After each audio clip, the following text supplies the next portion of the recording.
Hello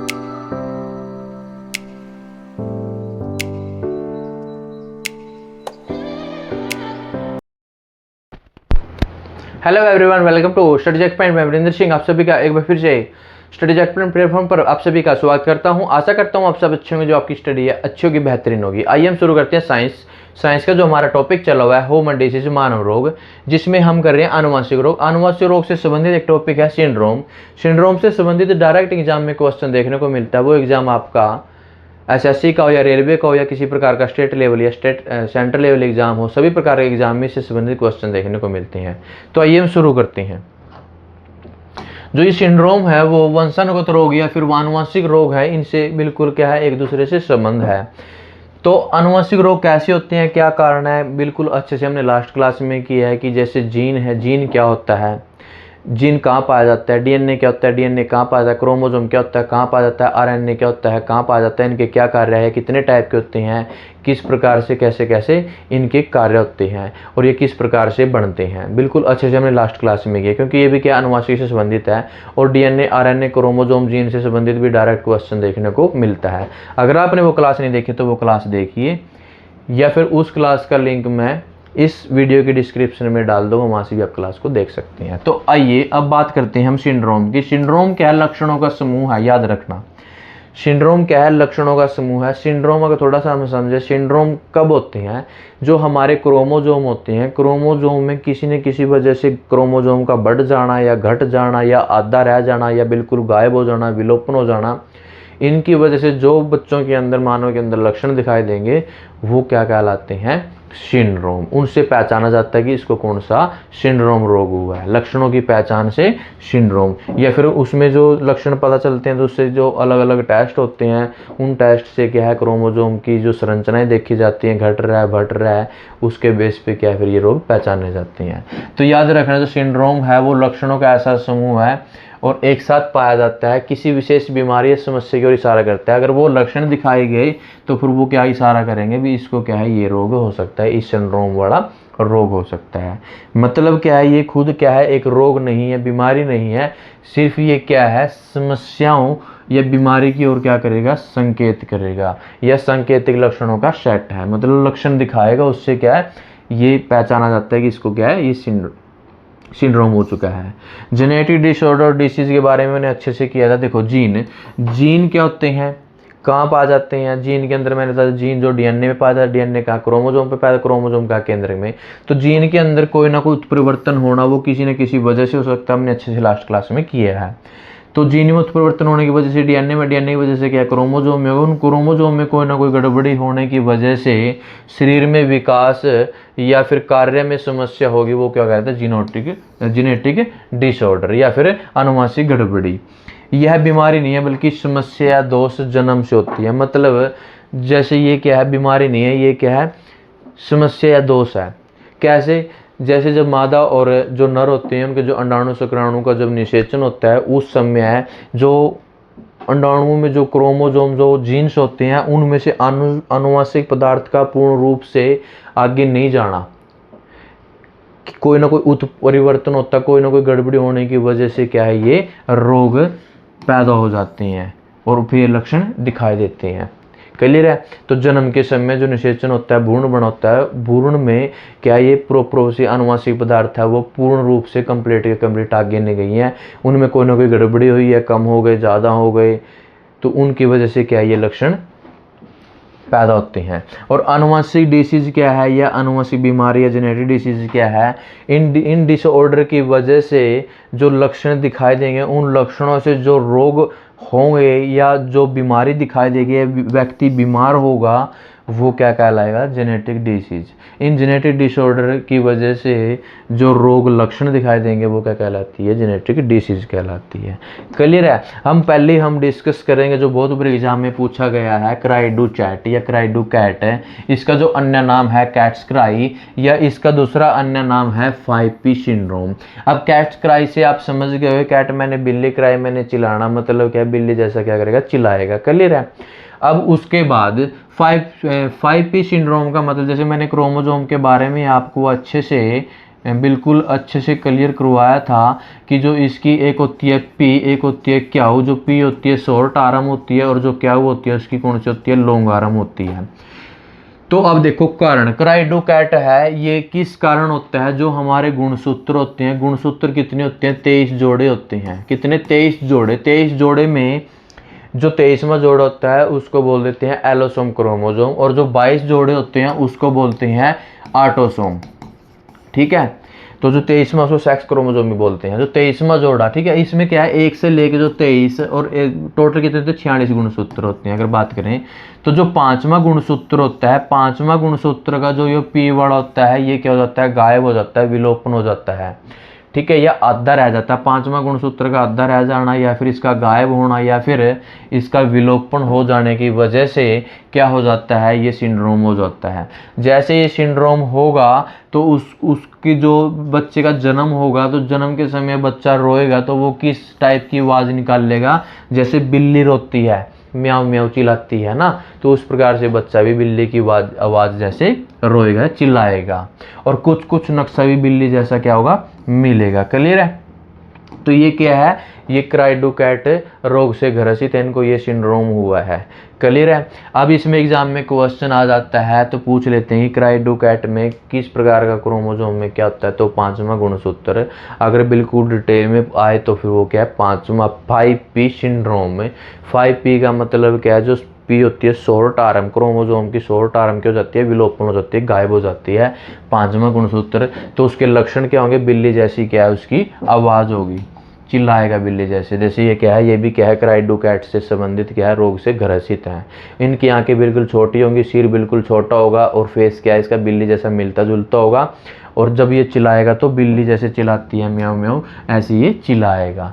अब इनका अगर बात करें, वैसे इनका कोई प्रॉपर इलाज तो नहीं है, बट इनका टेस्ट है, इनका जांच है। इनका जांच में पता किया जाता है कि क्या वाकई में यही लक्षण से ये पहचान होते भी इसको ये बड़ा सिंड्रोम हो सकता है। तो उस पहचान की वजह से इस टेस्ट किया जाता है, उसमें अच्छे से ये पता चल जाता है कि हाँ इसको ये सिंड्रोम है। तो कोई है क्रोमोसोमल एनालिसिस, जिसको कैरियोटाइपिंग बोल देते हैं।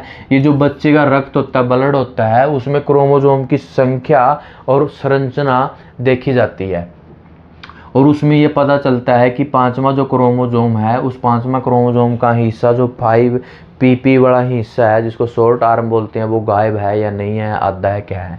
एक दूसरा टेस्ट होता है फिश टेस्ट। फिश टेस्ट को क्या बोलते हैं, fluorescence in CITU the hybridisation. इसमें क्या है, क्रोमोसोम की बिल्कुल स्पेसिफिक की कमी, क्रोमोसोम में जो ये बिल्कुल होते हैं, ये अच्छे से इनकी क्या संरचना अच्छे से स्पष्ट दिखाई देती है। और उसमें अगर ये संरचना अस्पष्ट दिखाई देगी तो इससे पता चल जाता है कि भी इसको क्या है, सिंड्रोम हो चुका है। एक टेस्ट होता है गर्भावस्था में। ये कब क्यों करवाते हैं, जैसे ऑलरेडी पहला एक बच्चा हुआ है और वो किसी न किसी सिंड्रोम की वजह से है, मान के चलो उसको क्या है, क्राइडोकैट वाला क्या है, सिंड्रोम है। तो जो नेक्स्ट बच्चा होगा, नेक्स्ट बच्चा होने से पहले जो गर्भावस्था में भ्रूण बनना होता है, उसमें जो भ्रूण के आसपास जो भी लिक्विड होता है, उस लिक्विड से क्या जांच की जाती है कि इसके जो अनुवांशिक पदार्थ है प्रोप से अंदर गए हुए हैं, नहीं गए हुए हैं, इसको क्या ये बड़े रोग तो नहीं है, इससे क्या ये जांच की जाती है। उसको बोल देते हैं पेरेंटल डायग्नोसिस, गर्भावस्था में जांच। ठीक है। उपचार, इसका कोई भी उपचार नहीं है, पूरा इलाज नहीं है, सिर्फ क्या एक थेरेपी है। जैसे बोलने में अटकलाटना, ठीक है, या अच्छे से बोल नहीं पाता तो तलाता है, ठीक है, उसकी बोलने में मदद, तो उसकी क्या स्पीच थेरेपी। दूसरा क्या है, फिजिकल थेरेपी, शारीरिक विकास, जैसे मांसपेशियां उसकी कमज़ोर होती हैं तो उसमें शारीरिक विकास के लिए इसके फिजिकल थेरेपी। और एजुकेशन, स्पोर्ट, शिक्षा में भी मदद, ठीक है, थोड़ा इसका क्या है, थोड़ा कमज़ोर होता है तो उसमें भी क्या है, थोड़ा सा इसकी थेरेपी, ठीक है। तो एजुकेशन, स्पोर्ट, इस टाइप के क्या है ये क्वेश्चन देखने को मिलता है। और लगभग इस टाइप से एग्जाम में क्वेश्चन सिर्फ ये पूछा जाता है क्राइडोकैट है कौन से गुणसूत्र की वजह से, तो 5वां गुणसूत्र है। पूछ ले तो 5वें गुणसूत्र में क्या होता है, तो वो क्या है, विलोपन हो जाता है। अगर और डीपली पूछे तो किस टाइप का होता है, जो 5p शॉर्ट आर्म होती है वो बिल्कुल क्या हो जाती है, गायब होती है। क्लियर है। और कैसे लक्षण है, बिल्ली जैसी आवाज़।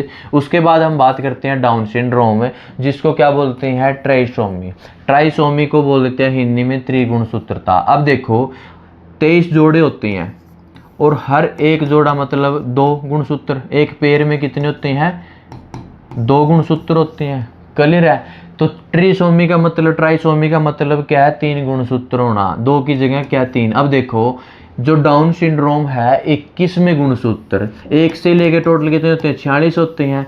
जो इसमें 21वां गुणसूत्र होता है, 21वें गुणसूत्र में एक गुणसूत्र बढ़ जाता है, एक गुणसूत्र का बढ़ जाना।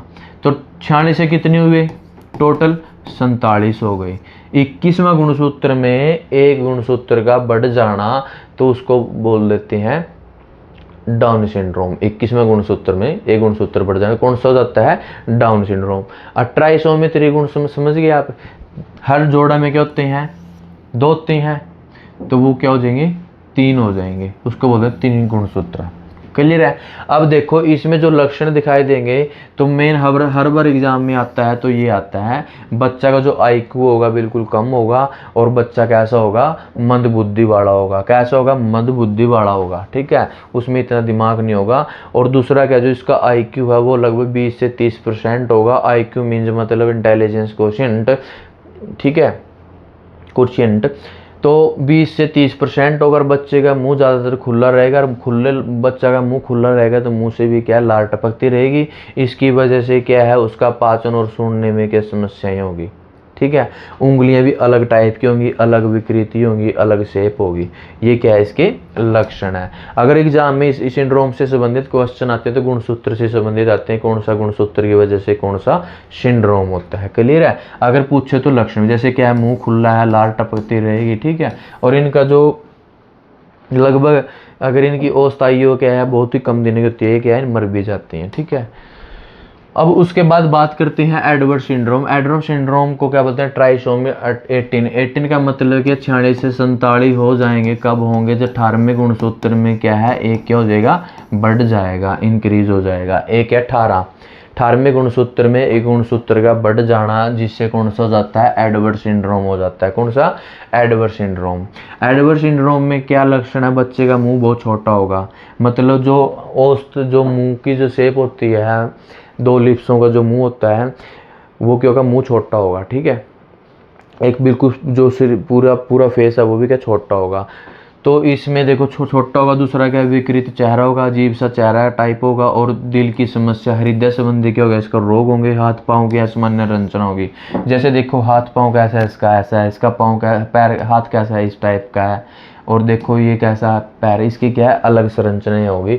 मुंह बिल्कुल छोटा होगा। आप सपोज करिए अगर मुंह छोटा होगा तो क्या है, ना तो लड्डू खा सकेगा और ना क्या गोलगप्पे खा पाएगा, है ना। इस प्रकार की भी समस्या क्या करना पड़ेगा, सामना करना पड़ेगा।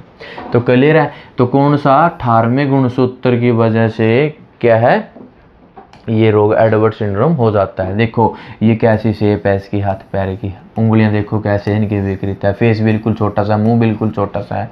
तो इस प्रकार के ये जो लक्षण है दिखाई देते हैं किसी में, एडवर्ड में। ठीक है, ये देखो उंगलियां इसकी, ये कान अजीब टाइप की शेप है, देखो सर कैसा है इसका।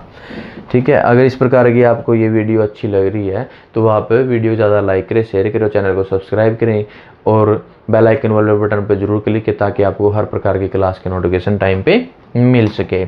अब देखो नेक्स्ट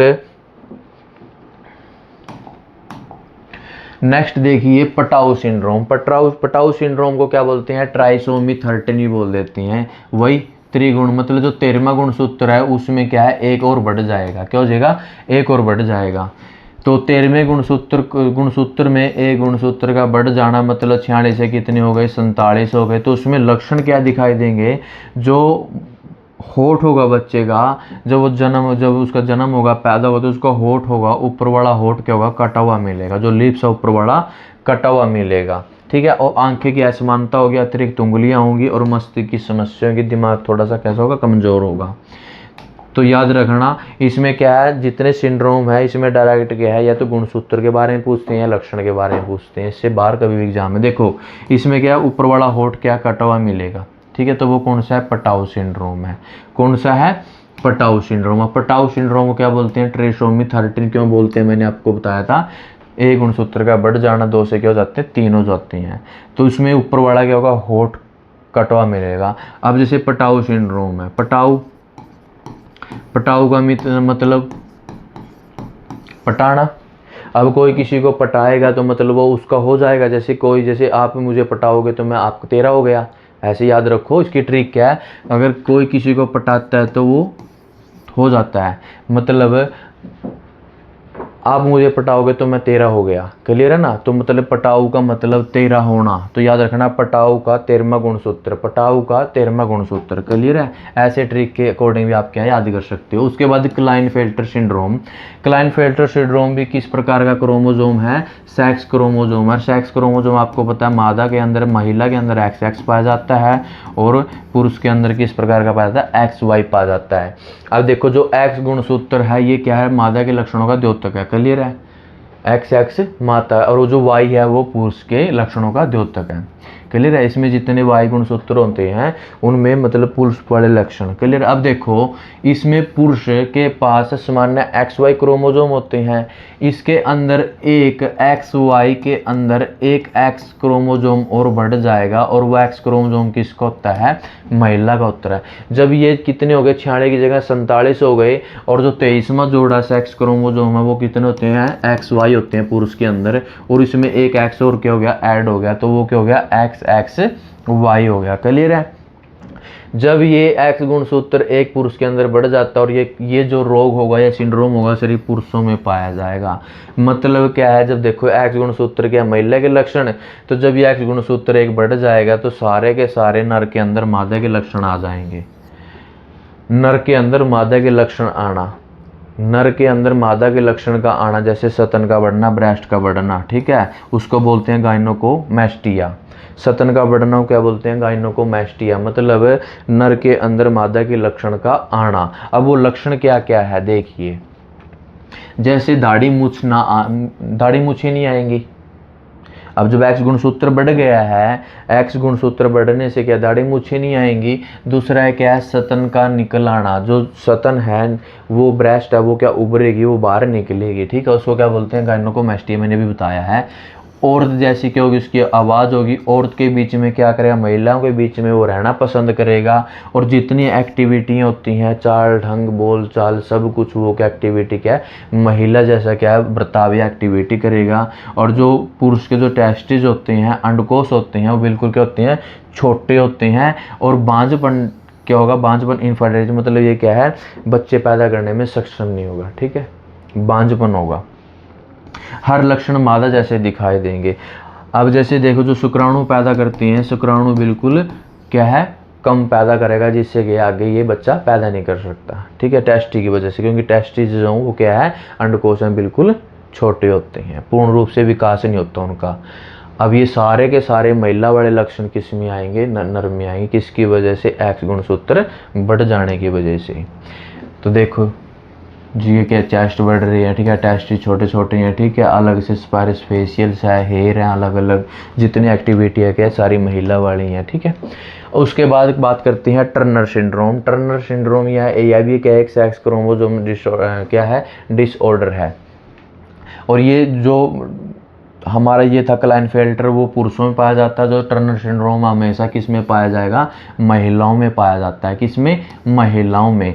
अब देखो महिला के पास कौन से गुणसूत्र होते हैं? सेक्स क्रोमोसोम में XX गुणसूत्र होते हैं। तो इसमें क्या है? एक X गुणसूत्र है जो वो खत्म होगा, एक कम मिलेगा, ठीक है। वो कब होते हैं? मैंने था जन्मजात। क्लियर है? तो क्या है? 46 से कितने रह गए? 45। और मादा के पास कौन से होते हैं? XX होते हैं, मतलब सिर्फ एक X गुणसूत्र रहेगा। तो 46 से 45 गुणसूत्र रह गए। क्लियर है? और किस में होता है? हमेशा महिलाओं में होता है। तो उनमें जो लक्षण दिखाई देंगे वो लक्षण किस प्रकार के दिखाई देंगे? तो महिलाओं के अंदर क्या है? मासिक धर्म नहीं आएंगे। क्या है? मासिक धर्म, जिसको मेंसेस बोल देते हैं। हर महीने MC पीरियड नहीं आएगा। क्लियर है? और MC पीरियड का मतलब क्या है? Menstrual cycle. क्लियर है? तो मासिक धर्म नहीं आएगा, MC पीरियड नहीं आएंगे। और जैसे ये महिलाओं को और क्या है? दिल से संबंधित और गुर्दे से संबंधित भी क्या है? रोग पैदा होंगे।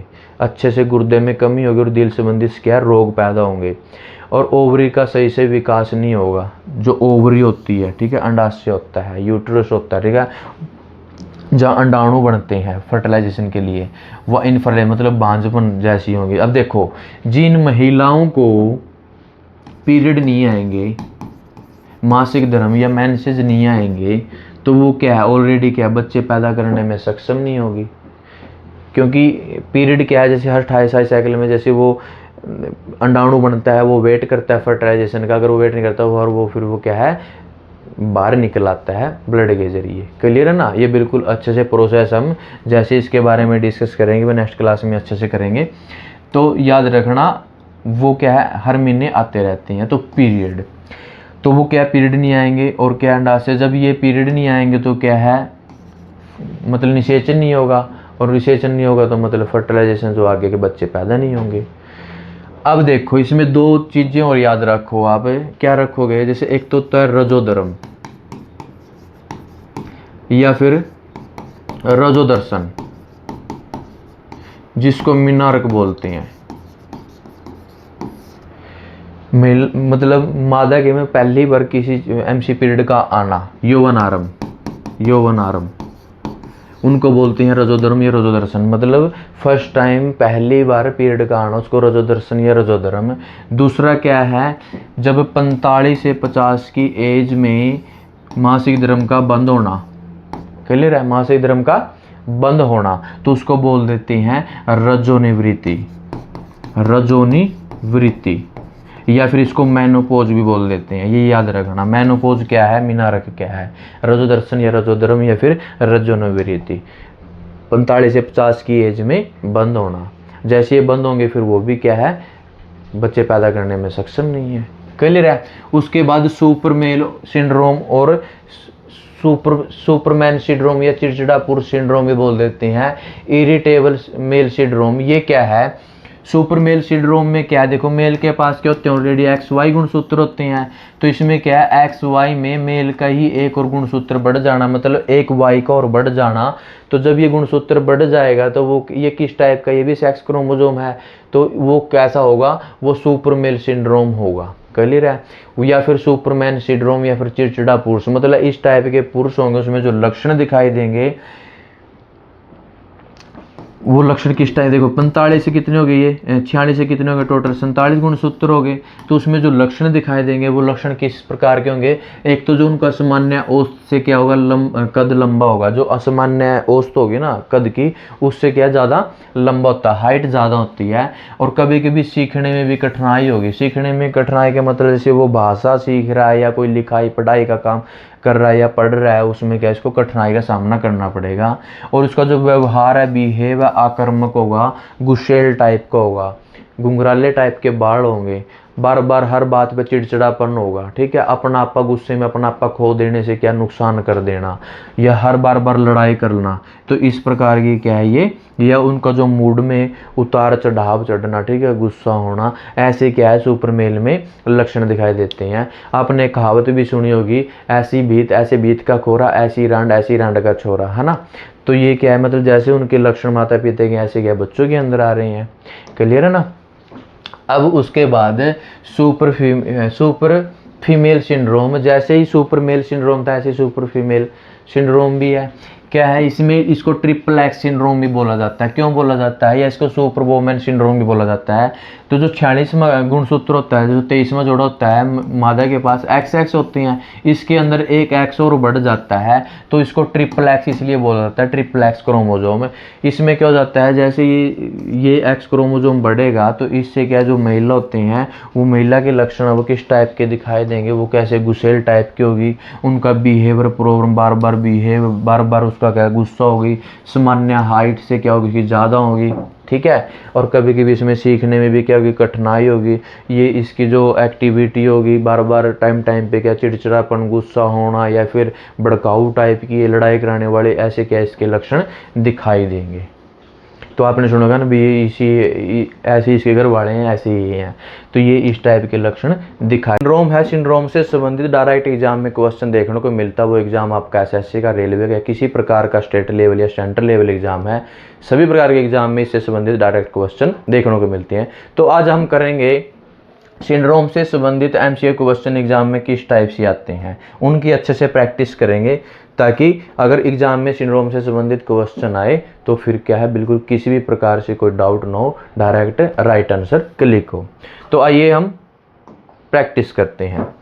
तो सबसे पहले मैंने आपको सिंड्रोम के बारे में बताया था। जो सिंड्रोम क्या है, सिंड्रोम के बारे में थोड़ा डिस्कस करते हैं। जो सिंड्रोम है, सिंड्रोम कैसी होता है, देखो सिंड्रोम में जो हमारे गुणसूत्र होते हैं, जो क्या होते हैं, जीन होते हैं। जीन कहाँ पाए जाते हैं, डीएनए पे। बिल्कुल मैंने डीएनए, जीन और क्रोमोजोम के बारे में, आरएनए, डीएनए, क्रोमोजोम, जीन या आनुवंशिक रोग या जेनेटिक डिसऑर्डर जितने हैं अच्छे से लास्ट क्लास में हमने कर रखा है। क्योंकि डीएनए, क्रोमोजोम, जीन से संबंधित भी डायरेक्ट एग्जाम में क्वेश्चन देखने को मिलता है। अच्छे से हमने वहाँ पे क्या बिल्कुल एक्सप्लेन करके क्लियर किया है। तो उसके बाद देखो जो डीएनए होता है, डीएनए में क्या होती हैं, जीन होती हैं। और जीन क्या है, जो उसके भाग होते हैं, इंट्रॉन, एक्सॉन, इंट्रॉन होते हैं। जो जीन होता है वो डीएनए पे लगे होते हैं। डीएनए का होता है, डीएनए होता है जो हमारे क्रोमोजोम होते हैं। क्या होते हैं, क्रोमोजोम होते हैं। इस क्रोमोजोम को बोलते हैं शॉर्ट आर्म, जिसको पी से डिनोट करते हैं, पी शॉर्ट। इसको किस कहते हैं, क्या, उससे शॉर्ट। और जो बीच में होता है ये, इसको बोलते हैं सेंट्रोमेर। क्लियर है। तो अब ये जो डीएनए होता है ये यहाँ पे क्या है, चिपका मिलता है। जब जीन में कोई ना कोई उत्परिवर्तन होता है, गड़बड़ी होती है, तो डीएनए में भी होगी। डीएनए में होगी तो किसमें, क्रोमोजोम में होगी। क्रोमोजोम में क्या है, तो क्रोमोजोम बढ़ जाएगा एक, या फिर क्या होगा, घट जाएगा, या बढ़ जाएगा, या फिर क्या, आधा रह जाएगा। ठीक है, एक हिस्सा ऊपर वाला है, नीचे वाला। या फिर ये बिल्कुल क्या हो जाएगा, विलोपन हो जाएगा, मतलब गायब हो जाएगा। इसकी वजह से जो इंसान के अंदर लक्षण दिखाई देंगे, उन लक्षणों को पहचान के इसको बताया जाता है कि इसको क्या है, ये सिंड्रोम हो चुका है। दूसरा, अगर रोग को जांचने के लिए जो उसके मैंने टेस्ट बताए थे, एक तो बताया था ब्लड टेस्ट। ब्लड टेस्ट में क्या है, ब्लड में क्रोमोजोम की संख्या देखी जाती है और क्रोमोजोम में उसकी जो संरचनाएं हैं, या क्रोमोजोम बढ़ रहे हैं, घट रहे हैं, कैसी है, वो देखा जाता है। एक बताया था मैंने फिश टेस्ट, फ्लोरेसेंस वाला। तो जो फ्लोरेसेंस वो है, फिश टेस्ट है उसका नाम।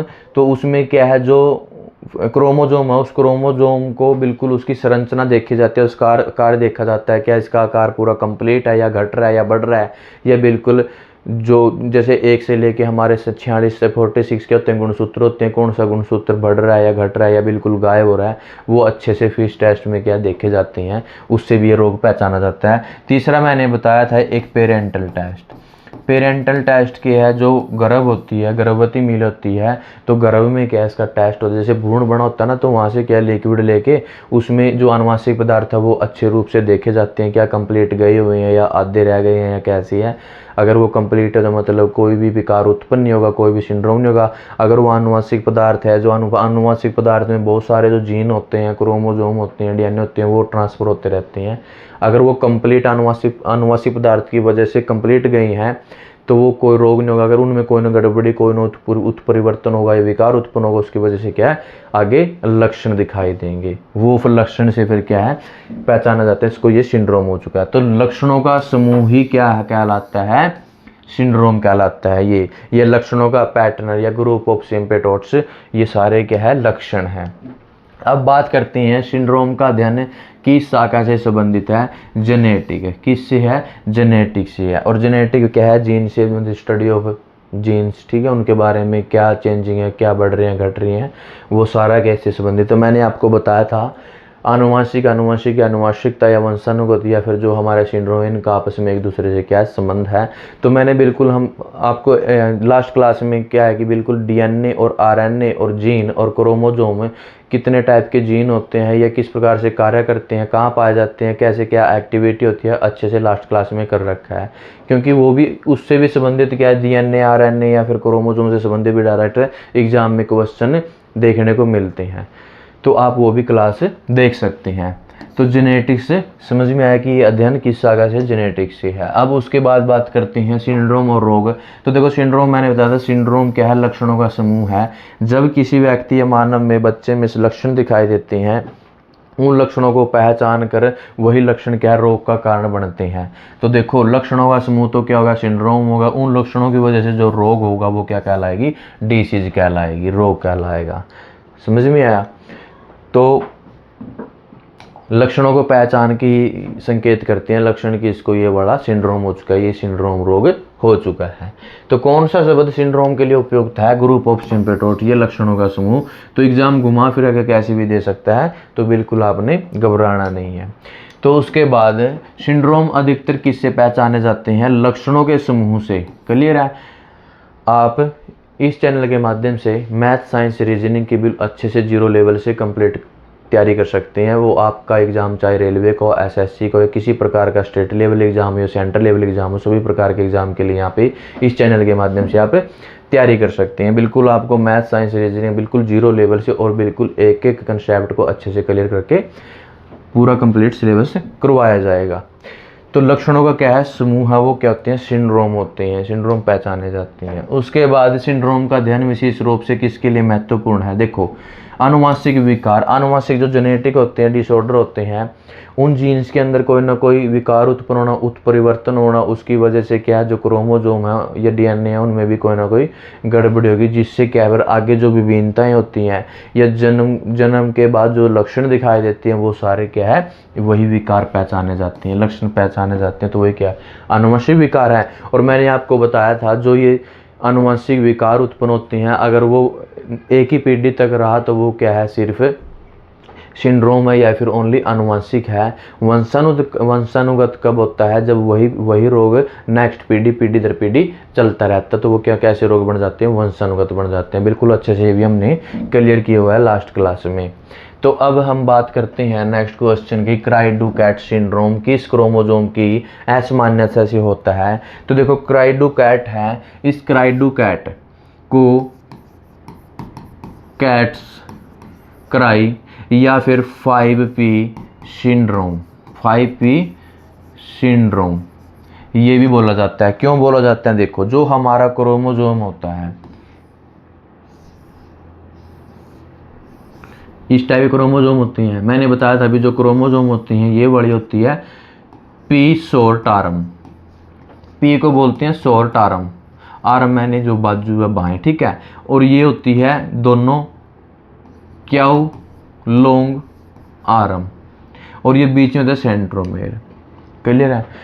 अब इसके अंदर जो मानव के अंदर एक से लेके कितने, वैसे तो 23 जोड़े होते हैं, ठीक है। 23 जोड़े में से 22 तो ऑटोसोम होते हैं क्रोमोजोम, कौन से, ऑटोसोम, मतलब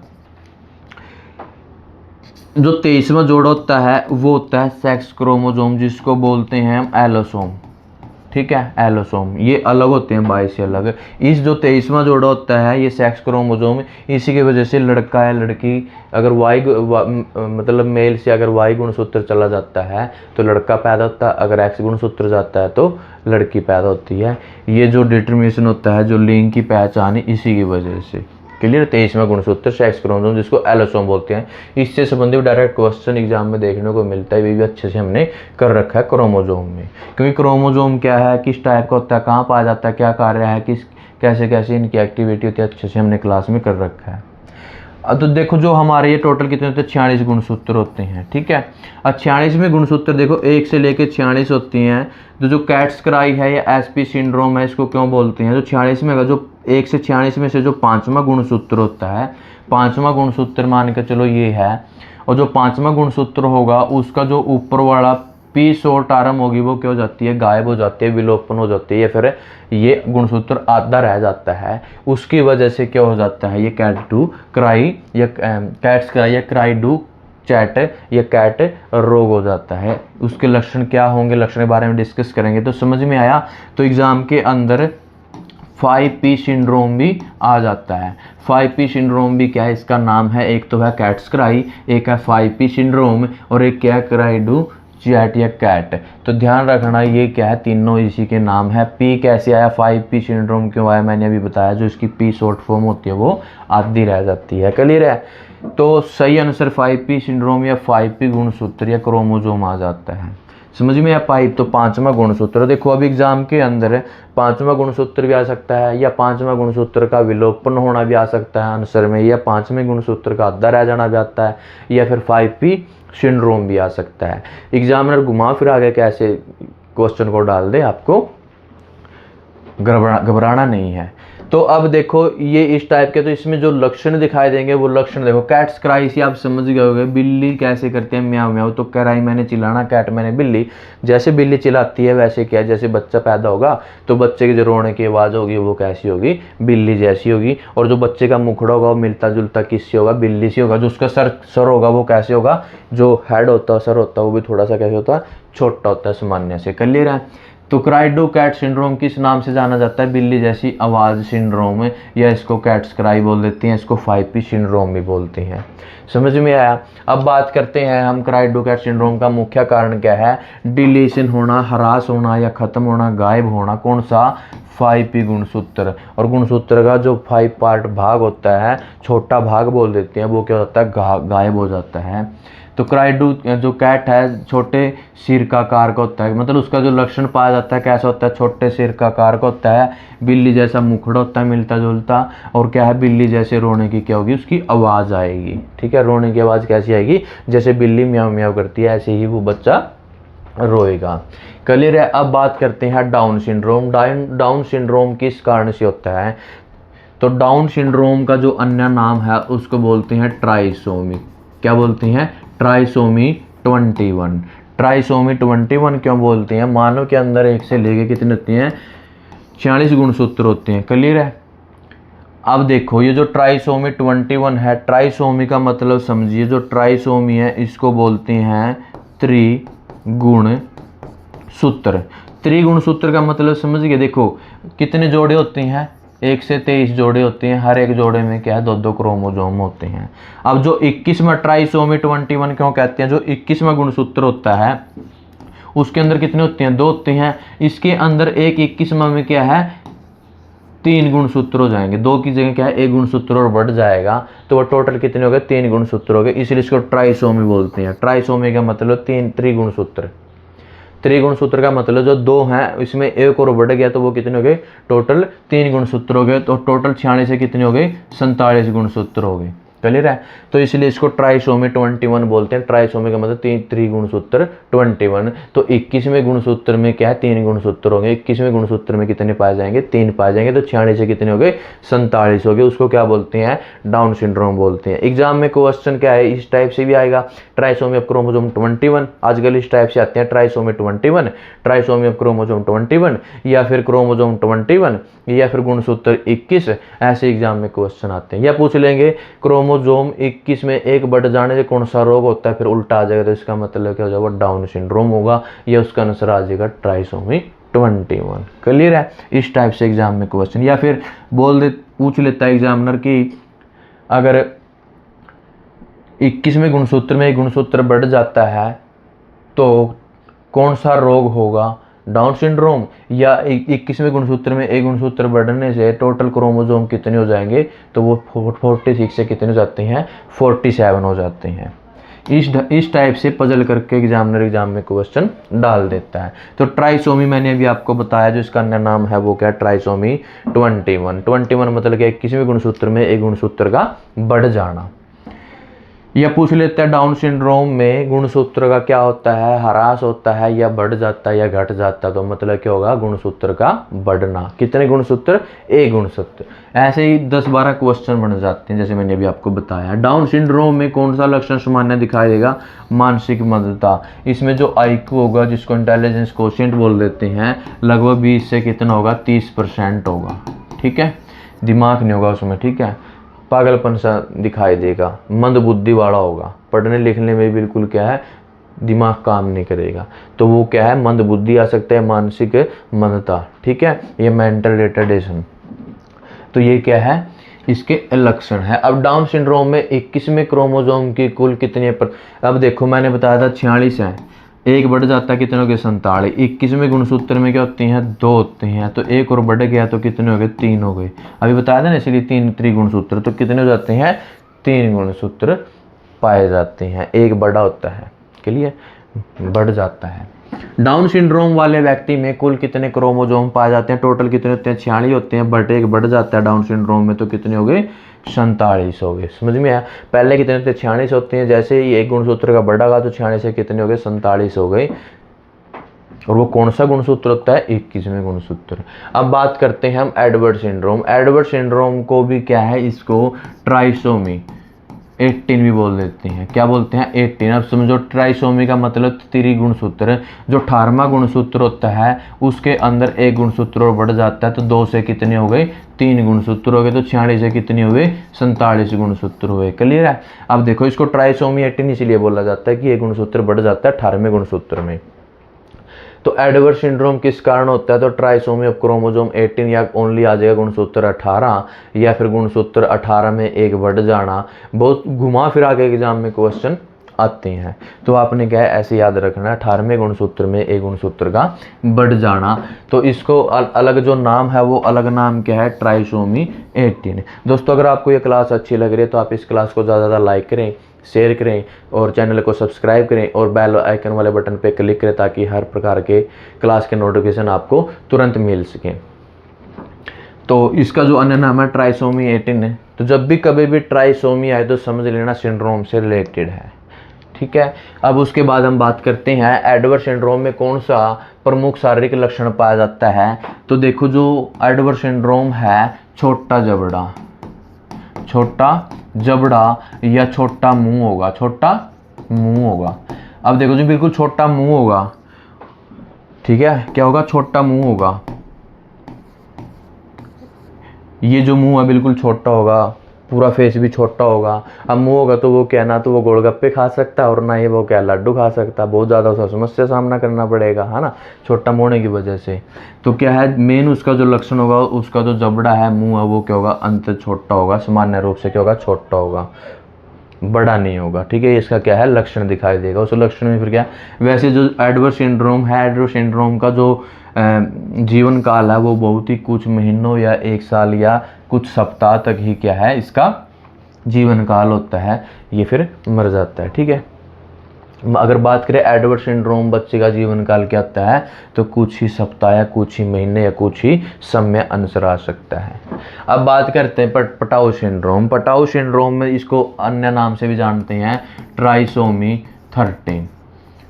ट्राइसोमी 13। अब ट्राइसोमी का मतलब 13 में क्या है? एक गुणसूत्र बढ़ेगा। ट्राई इसलिए, जब भी ट्राई आएगा तो ट्राई का मतलब 3 होना, मतलब बढ़ेगा। तो 46 से कितने हुए? 47 हुए। 46 से कितने हुए? 47 हुए। और कौन सा गुणसूत्र में बढ़ेगा? 13वें गुणसूत्र में एक बढ़ेगा। क्लियर है? 13वें में 2 होते हैं, मतलब एक और बढ़ जाएगा, तो वो क्या हो गया? 13वें। अगर बात करें, देखो जोड़े की बात करें 1 से लेके 23, ठीक है। गुणसूत्र की बात करें 1 से 46, तो 13वें गुणसूत्र में क्या हो जाएंगे? एक और बढ़ जाएगा। क्लियर है? जोड़े के हिसाब से 2 से 3 हो जाएंगे, या फिर गुणसूत्र में एक और बढ़ जाएगा। तो वो क्या? 13वें गुणसूत्र में एक बढ़ जाना, इसलिए इसको बोलते हैं ट्राइसोमी। क्लियर है? ट्राइसोमी 13। या फिर डायरेक्ट क्वेश्चन एग्जाम में आ जाता है कि 13वें गुणसूत्र में अगर एक बढ़ जाता है, कौन सा रोग होगा? तो वो कौन सा होगा? पटाऊ सिंड्रोम होगा। इसको याद करने के लिए अगर थोड़ी बात करें तो देखो, 2, ठीक है, ये 2 स्ट्रेंजर हैं, लड़का लड़की। ठीक है, इनकी आपस में क्या फ्रेंडशिप हुई, या फ्रेंडशिप होने से पहले ही एक दूसरे को क्या करें? जान पहचानेंगे। इनको याद करने की जो ट्रिक बताऊंगा, तो वो क्या करेंगे? आपस में क्या है? एक दूसरे को पटाने की कोशिश करेंगे। अब ये कहता है कि मैं तेरे को पटा रहा हूँ, तो ये कह रहा है अगर तूने मेरे को पटा लिया तो मैं तेरा हो गया। समझ में आया? अगर तूने मेरे को पटा लिया तो मैं तेरा हो गया। तो याद रखना, पटाना, पटाऊ से पटाना, और पटाना में कौन सा है? 13वां गुणसूत्र। अगर तू मेरे को पटाएगा तो मैं तेरा हो गया। क्लियर है? तो पटाने से 13वां गुणसूत्र, ऐसे क्या इसको याद कर सकते हैं। उसके बाद पटाऊ सिंड्रोम में किस नाम से जाना जाता है, ये मैंने अभी बताया था, ट्राइसोमी 13। ट्राइसोमी 13। उसके बाद हम बात करते हैं पटाऊ सिंड्रोम में सामान्य कौन सा लक्षण पाया जाता है? ऊपर वाले होठ। अब देखो, इसमें जो लक्षण है, जो बच्चा पैदा होगा, जो उसके लिप्स होते हैं, जो लिप्स होते हैं, जो ये वाला लिप्स होता है यहाँ से या इस साइड से कटा हुआ मिलेगा। मैंने बिल्कुल लास्ट क्लास में आप पीक के साथ एक्सप्लेन किया था कि जो बच्चा पैदा होगा उसका जो ऊपर वाला होठ होगा यहाँ से क्या है? बिल्कुल कटा हुआ मिलेगा। वो क्या है? पटाऊ का सिंड्रोम है। पटाऊ के क्या है? लक्षण है। ये याद रखना, यही क्या है? क्वेश्चन में आता है। क्या आता है? क्वेश्चन में आता है। तो पटाऊ सिंड्रोम का लक्षण क्या है? होठ का कटा हुआ। कौन सा होठ? ऊपर वाला होठ। अब क्लाइनफेल्टर सिंड्रोम किससे संबंधित है? ये क्लाइनफेल्टर के बारे में बात करें तो ये क्या है, इसको सेक्स क्रोमोजोम भी बोलते हैं। क्या बोलते हैं? सेक्स क्रोमोजोम बोल देते हैं। सेक्स क्रोमोजोम क्यों बोलते हैं? तो अगर बात करें फीमेल के अंदर तो क्या होते हैं? एक्स एक्स क्रोमोजोम होते हैं। अगर बात करें मेल की तो कौन से होते हैं? एक्स वाई क्रोमोजोम होते हैं। क्लियर है? तो क्लाइनफेल्टर, ये क्लाइनफेल्टर है जो हमेशा पुरुष में पाया जाता है। क्लाइनफेल्टर सिंड्रोम है किस में होता है? पुरुष में। तो कौन से में होता है? ध्यान रखना, पुरुष में होता है। क्यों होता है? इसमें जो क्लाइनफेल्टर है एक्स क्रोमोजोम की अतिरिक्त प्रति। अब देखो इसमें क्या है, ये एक गुणसूत्र और बढ़ जाएगा तो 46 से कितनी हो गए? 47 हो गए। कौन सा गुणसूत्र बढ़ेगा? एक्स गुणसूत्र बढ़ेगा। और एक्स गुणसूत्र किसका है? फीमेल के पास होता है। क्लियर है? तो फीमेल का गुणसूत्र जब व्यक्ति के अंदर मेल के अंदर आएगा तो वो कौन सा हो जाएगा? मेल के अंदर एक तो होता है एक्स और वाई होता है, और एक कौन सा हो गया? X x. तो 3 गुणसूत्र हो गए, तो 46 से 47 हो गए। अब देखो फीमेल वाला गुणसूत्र अगर मेल के अंदर आएगा तो जितने भी फीमेल के लक्षण है वो सारे के सारे किस में आ जाएंगे? पुरुष में आ जाएंगे, मेल में आ जाएंगे। तो क्लाइनफेल्टर का मतलब क्या है? मादा के लक्षण पुरुष के अंदर आ जाना क्लाइनफेल्टर है, या इसको सेक्स क्रोमोजोम बोल देती हैं। क्लियर है? क्यों बोलते हैं सेक्स क्रोमोजोम? क्योंकि जो एक्स गुणसूत्र है sex chromosome, x sex chromosome, वो किस में आता है? मेल के अंदर आता है। तो जितने फीमेल वाले लक्षण होते हैं सारे के सारे क्या है? मेल के अंदर आ जाते हैं। तो आपने देखा होगा जैसे मेल के अंदर लक्षण आ जाते हैं फीमेल वाले, तो जैसे ब्रेस्ट का बढ़ना, दाढ़ी मूछें नहीं आने, बहुत सारे ऐसे लक्षण हैं। या टेस्टिज होते हैं जो मेल के होते हैं, जहाँ शुक्राणु बनते हैं, स्पर्म बनते हैं, वो उनका क्या है? बिल्कुल विकास नहीं होता, भांजपन टाइप का रहता है। इस टाइप के क्या लक्षण होते हैं। क्लियर है? और जो महिला के पुरुष में लक्षण आना वो क्या होता है? गाइनोकोमेस्टिया या मैस्टिज्म बोल देते हैं। ये भी क्या है? सतन का विकास। देखो क्लाइनफेल्टर सिंड्रोम वाले पुरुष में कौन सा लक्षण आम है? सतन का विकास होना। देखो मैंने बताया था जब महिला वाले जितने मादा वाले लक्षण है पुरुष के अंदर आ जाते हैं उसमें कौन सा सिंड्रोम होता है? क्लाइनफेल्टर सिंड्रोम होता है। ये एक्स सेक्स क्रोमोजोम है। तो उसमें जो लक्षण होंगे, देखो लक्षण में क्या? सतन का विकास होना। सतन का विकास होना क्या है? गाइनोकोमेस्टिया बोल देते हैं। तो क्या सतन जो ब्रेस्ट होती हैं, ब्रेस्ट का क्या होगा? वो बढ़ना शुरू होंगी। मेल के अंदर ब्रेस्ट जो सतन है वो बढ़ना शुरू होंगे। क्लियर है? उसके बाद हम बात करते हैं क्लाइनफेल्टर सिंड्रोम पुरुष प्रजनन क्षमता पर कैसे असर डालता है। तो वही है, देखो टेस्टिज जो उसमें मेल में जो टेस्टिज होते हैं उनका क्या है? जो अंडाशय होते हैं वो क्या अच्छे से विकास नहीं करेंगे। और अंडाशय का काम क्या? स्पर्म बनाना, शुक्राणु बनाना। तो वो जब अच्छे से विकास नहीं कर पाएंगे तो वो क्या है? जो स्पर्म है वो एक्टिव नहीं होंगे, मतलब वो क्या? बांझपन टाइप का, मतलब वो बच्चे पैदा करने में सक्षम नहीं होगा। तो इनफर्टिलिटी, जिसको बांझपन बोल देते हैं। क्लियर है? अब टर्नर सिंड्रोम किस कारण होता है? महिला में देखो वो टर्नर सिंड्रोम, जिससे पहले जो क्लाइनफेल्टर था वो क्या था? वो भी सेक्स क्रोमोजोम था, बट किस में होता था? पुरुष में होता था। और महिला का एक्स गुणसूत्र पुरुष के अंदर जाने से जितने महिला के लक्षण होते हैं वो सारे के सारे लक्षण किस में? पुरुष में आ जाते हैं। अब पुरुष में कौन कौन से लक्षण है? मान के देखो मैंने बताया टेस्टिस कम होना, ब्रेस्ट का बढ़ना, या फिर जो महिला के अंदर जितनी महिला होती है महिला में रहना पसंद करेगा, जितनी महिला के चाल होती है, ढंग होते हैं या बर्ताव होता है, वो सारे के सारे जो महिला के लक्षण होते हैं महिलाओं में रहना पसंद करेगा। ठीक है? तो वो सारे, या उनका जो नाच होगा वो महिला जैसा नाचेगा, ये सारे के सारे महिला वाले लक्षण होते हैं। किसके अंदर? पुरुष के अंदर। तो वो कौन सा सिंड्रोम होता है? क्लाइनफेल्टर। अब बात करते हैं टर्नर सिंड्रोम। टर्नर सिंड्रोम भी क्या है? सेक्स क्रोमोजोम है। इसमें टर्नर सिंड्रोम में क्या है? देखो महिला के पास कौन से होते हैं? एक्स एक्स क्रोमोजोम होते हैं। किसके पास? मादा के पास, फीमेल के पास। तो इसमें क्या है? जो एक्स गुणसूत्र है वो एक्स गुणसूत्र सिर्फ एक ही रहेगा, एक गुणसूत्र नहीं होगा। तो एक एक्स गुणसूत्र की क्या हो जाती है? कमी हो जाती है। तो 46 की जगह कितने रहे? 45। तो एग्जामिनर पूछ लेता है टर्नर सिंड्रोम में टोटल गुणसूत्र कितने होते हैं, तो 45 होते हैं, क्योंकि इसमें एक एक्स गुणसूत्र है वो क्या हो जाता है, कम हो जाता है। अगर पूछ ले कि टर्नर सिंड्रोम है जो उसमें गुणसूत्र का क्या होता है, तो एक गुणसूत्र क्या हो जाता है, घट जाता है, कम हो जाता है, तो वो कौन सा होता है, टर्नर सिंड्रोम होता है। और स्पेशली ये किस में पाया जाता है, हमेशा महिला में होगा। ये बड़ा सिंड्रोम हमेशा किस में, जैसे क्लाइनफेल्टर किस में होगा, पुरुष में होगा, और टर्नर सिंड्रोम है किस में होगा, महिला में होगा। और महिला में एक्स क्रोमोसोम की क्या है, कमी हो जाती है, 2 की जगह क्या रह जाता है, 1 रह जाता है। तो जो ये महिला होती हैं, इस प्रकार की महिला में जो एमसी पीरियड होते हैं, एमसी पीरियड जिसको मेंस्ट्रुअल साइकिल बोल देते हैं, जिसको हिंदी में मासिक धर्म बोलते हैं, मेंस्ट्रुअल साइकिल या फिर मासिक धर्म, ठीक है। ये जिसको बोल देते हैं मेंसेज आना, हर महीने क्या है, लेडीज फीमेल के अंदर क्या है, मेंसेज आते हैं, मासिक धर्म आते हैं, वो नहीं आएंगे, क्या है, वो नहीं आएंगे। कब, जिसको टर्नर सिंड्रोम हो जाता है, क्योंकि एक्स गुणसूत्र की कमी होने से क्या है, महिला को मासिक धर्म नहीं आएगा। जब मासिक धर्म नहीं आएगा तो वो क्या है, बच्चे पैदा नहीं कर सकते, तो भांजपन होगी, ठीक है। क्योंकि जो ये मासिक धर्म आना, यही तो क्या है, वो फर्टिलाइजेशन या इनिशिएशन के लिए वो वेट करता है गर्भ में, और उसके बाद अगर वो उसको शुक्राणु मिल जाते हैं तो वो क्या कर लेता है, फर्टिलाइजेशन निषेचन कर लेता है, आगे भ्रूण बनाता है। अगर जब वो पीरियड नहीं आएंगे तो अंडाणु नहीं बनेगा, अंडाणु नहीं बनेंगे तो क्या है, बच्चे पैदा नहीं होंगे, मतलब वो क्या, बांझपन होती है। समझ में आया। तो एमसी पीरियड नहीं आएंगे, ये क्या है, इससे डायरेक्ट क्वेश्चन यही आएंगे कि महिला को क्या, एमसी पीरियड नहीं आएंगे, मासिक धर्म नहीं आएंगे। अगर थोड़ी सी बात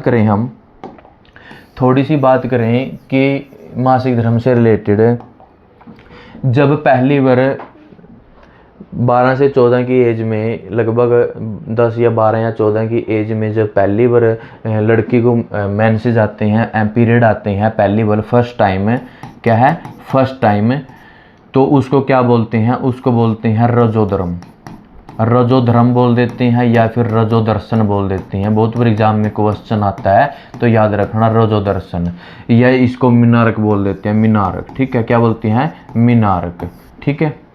तो जो पहली बार लड़की को फर्स्ट टाइम मेंसेस आते हैं, पीरियड आते हैं, उसको रजोधर्म या रजोदर्शन बोल देती हैं, इंग्लिश में मीनारक बोल देती हैं। जब ये लास्ट में अंतिम महिला को क्या 45 से लेके 50 की एज में क्या हो जाते हैं, आना बंद हो जाते हैं, क्या हो जाते हैं, आना बंद हो जाते हैं, तो उसको बोल देते हैं रजोनिवृत्ति, रजनोवृत्ति, क्लियर, रजनोवृत्ति, या इसको बोल देती हैं मेनोपॉज, क्या बोलते हैं, मेनोपॉज बोल देती हैं। महिला को 45 से 50 की एज में जब मेंसेस आना बंद हो जाते हैं तो उसको बोलते हैं रजनोवृत्ति, क्लियर है। रजोदर्शन और रजोधर्म क्या होता है, रजनोवृत्ति क्या होता है, जिसको मेनोपॉज बोलती हैं। तो महिलाओं को एक समय है, ऐसा समय 45 से 50 की एज में वो आना बंद हो जाते हैं, तो उसके बाद भी महिला क्या है, बांझपन होती है, मतलब बच्चे पैदा करने में सक्षम नहीं होती, क्लियर है। तो इस टाइप के क्वेश्चन आते हैं। और ये रजोदर्शन रजोधर्म होते हैं, मीनारक, इसको यौवनारंभ बोल देते हैं, क्लियर है। टर्नर सिंड्रोम किस लिंग में पाया जाता है, स्पेशल केवल महिलाओं में पाया जाता है। और क्लाइनफेल्टर की बात करें तो किसमें, पुरुष में पाया जाता है। टर्नर सिंड्रोम में सामान्यतः कौन सा लक्षण पाया जाता है, तो एमसी पीरियड का नाना मैंने अभी आपको अच्छे से क्लियर करवाया है। तो टर्नर सिंड्रोम में कुल कितने क्रोमोसोम पाए जाते हैं, टोटल कितने होते हैं, 46 होते हैं। जिसको टर्नर सिंड्रोम होगा, किसको होगा, महिला को, तो एक्स क्रोमोसोम है वो सिर्फ 1 रहेगा, 1 की कमी हो जाती है एक्स की, तो 45 रह जाएंगे। तो कितने, 45। सुपर मेल सिंड्रोम किससे संबंधित है, इसमें सुपर मेल मेल से संबंधित, ये भी सेक्स क्रोमोसोम है। मेल के पास वाई गुणसूत्र होता है, इसके अंदर क्या है, एक वाई गुणसूत्र और बढ़ जाता है, तो एक्स वाई और वाई हो जाता है। इसको बोलते हैं सुपर मेल सिंड्रोम, ठीक है। ये सुपरमैन सिंड्रोम भी बोल देते हैं इसको। तो वाई गुणसूत्र का बढ़ना, जब मेल के अंदर एक और वाई गुणसूत्र बढ़ेगा तो उसमें क्या है, मतलब लड़ाकू टाइप का होगा, अपराधी टाइप का होगा, बाल उसके घुंघराले होंगे, या मतलब वो टाइम पे गुस्सा होगा, इरिटेशन होगा, और गुस्से में अपना आपा खो देने से बहुत सारा क्या नुकसान करेगा, ठीक है। झगड़ालू टाइप का, ये सारे क्या है, लक्षण दिखाई देंगे उसमें। तो पुरुषों में आम तब कौन सा लक्षण पाया जाता है, देखो, चिड़चिड़ापन होगा, व्यवहार संबंधी समस्याएं होंगी, और उसका जो सामान्य औसत होते हैं, उसका कद होता है सामान्य औसत लगभग, उससे क्या होगी, ज़्यादा होगा, उसका कद क्या होगा, हाइट क्या होगी, लंबी होगी। कभी कभी वो सीखने में कठिनाइयाँ आएगी सीखने में, जैसे क्या है वो भाषा सीख रहा है या कोई पढ़ाई लिखाई सीख रहा है, स्टडी कर रहा है, उसमें क्या सीखने में कठिनाइयाँ सामना करना पड़ेगा। तो ये सारे क्या है लक्षण इसमें दिखाई देंगे। ठीक है, चिड़चिड़ापन, व्यवहारिक संबंधी मतलब लड़ाकू टाइप का, अपराधी टाइप का, इस टाइप का क्या है। अब बात आती है सुपर फीमेल सिंड्रोम। देखो सुपर मेल या सुपर फीमेल, इससे संबंधित क्वेश्चन आ जाता है। तो सुपर फीमेल में क्या XX गुणसूत्र होते हैं, तो इसमें एक और गुणसूत्र बढ़ जाता है, तो टोटल 46 से कितने हुए, 47 हुए। सुपर मेल में और सुपर फीमेल में 47 गुणसूत्र हो जाते हैं, इसलिए इसको कितने हो गया, XXX। तो इसका जो अन्य नाम है उसको XXX भी बोल देते हैं। क्या बोलते हैं, XXX। क्यों बोलते हैं, क्योंकि एक गुणसूत्र और बढ़ जाता है, 2 की जगह क्या हो गए, 3 गुणसूत्र हो गए, तो इसको XXX गुणसूत्र भी बोला जाता है। तो इसमें X क्रोमोसोम की क्या है एक और प्रति बन जाती है, तो टोटल कितने होते हैं, 47 गुणसूत्र हो जाते हैं। सुपर फीमेल है वो, कौन सा है, सुपर फीमेल है। सुपर फीमेल सिंड्रोम में महिलाओं में सामान्य कौन से लक्षण दिखाए, देखो ओज थोड़े से क्या है, उसका लंबा कद होगा, चिड़चिड़ापन होगा, व्यवहार संबंधी समस्याएं होगी, मानसिक मंदता होगी, कभी कभी सीखने में उसको क्या कठिनाई है, जैसे पुरुष में है वैसे क्या महिला में है। और सुपर मेल सुपर फीमेल में ऐसी कोई भांजपन वाली समस्या नहीं है, वो आसानी से क्या अपने बच्चे पैदा कर सकते हैं। अब बात करते हैं कि जैसे महिला के अंदर, महिला जैसे लड़ाकू टाइप की होगी या फिर वो मतलब एक दूसरे की लड़ाई कराने में सक्षम होगी, भड़काऊ टाइप की, ठीक है ना। तो ये क्या है महिला के अंदर लक्षण पाए जाते हैं। सुपर मेल सुपर फीमेल, ये क्या है सिंड्रोम थे, इससे रिलेटेड एग्जाम में सभी प्रकार के एग्जाम में क्वेश्चन देखने को मिलते हैं दोस्तों। और जो सुपर मेल है या सुपर फीमेल है, सुपर वुमेन सिंड्रोम भी बोल देते हैं। आपने कहावत सुनी होगी सुपर फीमेल कि ऐसे बीत का खोरा, ऐसी रांड का छोरा। मतलब जैसे माँ के गुण या बाप के गुण थे जिम्मी डिट्टो थे, मतलब वो भी कैसा था, लड़ाकू खड़ूस टाइप का था, ऐसे ही आगे बच्चे भी क्या है खड़ूस टाइप के हो रहे हैं ना। तो ये कहावत सुनी होगी आपने। तो दोस्तों इस प्रकार के एग्जाम में क्वेश्चन देखने को मिलते हैं। अगर आपको ये क्लास अच्छी लगी है तो आप इस क्लास को ज़्यादा से ज़्यादा लाइक करें, शेयर करें, सब्सक्राइब करें, और मिलते हैं नेक्स्ट क्लास में नेक्स्ट टॉपिक के साथ। और आप चैनल को सब्सक्राइब करें और बेल आइकन वाले बटन पर जरूर क्लिक करें ताकि आपको हर क्लास के नोटिफिकेशन टाइम पे मिल सके। अब हमारा जो चैनल है वो चैनल है स्टडी जैक पॉइंट।